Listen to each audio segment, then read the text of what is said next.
বিসমিল্লাহির রহমানির রহিম আলহামদুলিল্লাহি রব্বিল আলামিন ওয়াসসালাতু ওয়াসসালামু আলা রাসূলিহিল কারীম আসসালামু আলাইকুম ওয়া রাহমাতুল্লাহ। প্রিয় দর্শক, নেক আমল চ্যানেলের আজকের পর্বে আপনাদের স্বাগতম। আজ আমরা আলোচনা করব রমজানের একটি গুরুত্বপূর্ণ আমল, তারাবির নামাজ, এর গুরুত্ব, নিয়ম এবং বহুল আলোচিত বিষয় ৮ রাকাত না ২০ রাকাত, এই আলোচনার ঐতিহাসিক প্রেক্ষাপট। রমজান মাস হল আত্মশুদ্ধির মাস, রহমতের মাস, কোরআনের মাস। আল্লাহ তাআলা বলেন, রমজান মাস, এতে নাজিল করা হয়েছে কোরআন, যা মানুষের জন্য হেদায়েত। আল কোরআন, সূরা আল বাকারা, আয়াত ১৮৫। এই মাসের রাতগুলোর অন্যতম শ্রেষ্ঠ ইবাদত হল তারাবির নামাজ। তারাবির নামাজের গুরুত্ব। তারাবি শব্দটি এসেছে তারউইহা থেকে, যার অর্থ বিশ্রাম নেওয়া। দীর্ঘ কিয়াম বা দাঁড়িয়ে কোরআন তিলাওয়াত করার কারণে সাহাবায়ে কেরাম প্রতি ৪ রাকাত পর কিছুটা বিশ্রাম নিতেন, সেখান থেকেই নামটি এসেছে।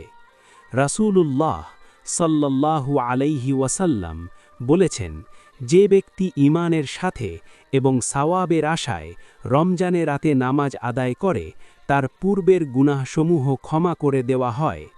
সহিহ বুখারী হাদিস নাম্বার ২০০৯ এবং সহিহ মুসলিম হাদিস নাম্বার ৭৫৯। এই হাদিস থেকে বোঝা যায়, তারাবি শুধুমাত্র একটি নফল নামাজ নয়, বরং গুনাহ মাফের বড় সুযোগ। আরেক স্থানে আল্লাহ তাআলা রাতের নামাজ সম্পর্কে বলেন, নিশ্চয়ই রাতের ইবাদাত মনকে অধিক একাগ্র করে এবং উচ্চারণে অধিক স্পষ্ট। আল কুরআন, সূরা আল মুজাম্মিল, আয়াত ৬। রমজানের তারাবি সেই রাতের ইবাদাতেরই একটি বিশেষ রূপ। তারাবির নামাজের সূচনা ও ঐতিহাসিক প্রেক্ষাপট। রাসূলুল্লাহ সাল্লাল্লাহু আলাইহি ওয়াসাল্লাম নিজে তারাবির নামাজ জামাতে পড়িয়েছেন, তবে কয়েক রাতের বেশি নয়, কারণ তিনি আশঙ্কা করেছিলেন এটি উম্মতের ওপর ফরজ হয়ে যেতে পারে। হাদিসে এসেছে, হযরত আয়েশা রাদিয়াল্লাহু আনহা বলেন, রাসূলুল্লাহ সাল্লাল্লাহু আলাইহি ওয়াসাল্লাম এক রাতে মসজিদে নামাজ পড়লেন, লোকেরা তার সাথে নামাজ পড়ল, পরের রাতেও পড়লেন। তৃতীয় বা চতুর্থ রাতে মসজিদে লোক বেশি হয়ে গেলে তিনি বের হননি। পরে বললেন, আমি আশঙ্কা করেছি এটি তোমাদের ওপর ফরজ হয়ে যাবে। সহিহ বুখারী হাদিস নাম্বার 1129। রাসূল সাল্লাল্লাহু আলাইহি ওয়াসাল্লামের ইন্তেকালের পর এই আশঙ্কা আর রইল না।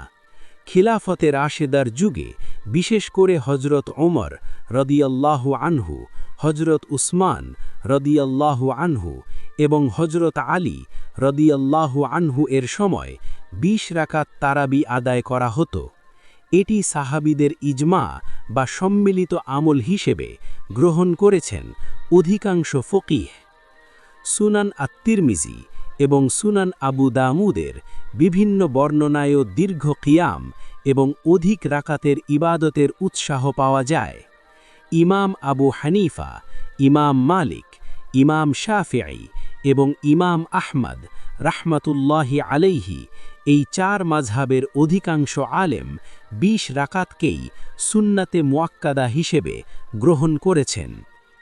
তাহলে আমাদের করণীয় কি? এই বিষয়ে সবচেয়ে গুরুত্বপূর্ণ বিষয় হল ঐক্য বজায় রাখা।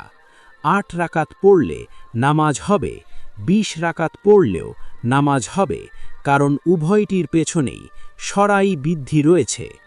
মূল লক্ষ্য হওয়া উচিত খুশু ও খুজুর সাথে নামাজ পড়া, কোরআনের সাথে সম্পর্ক বাড়ানো, মতভেদ নয়, আমলে গুরুত্ব দেওয়া।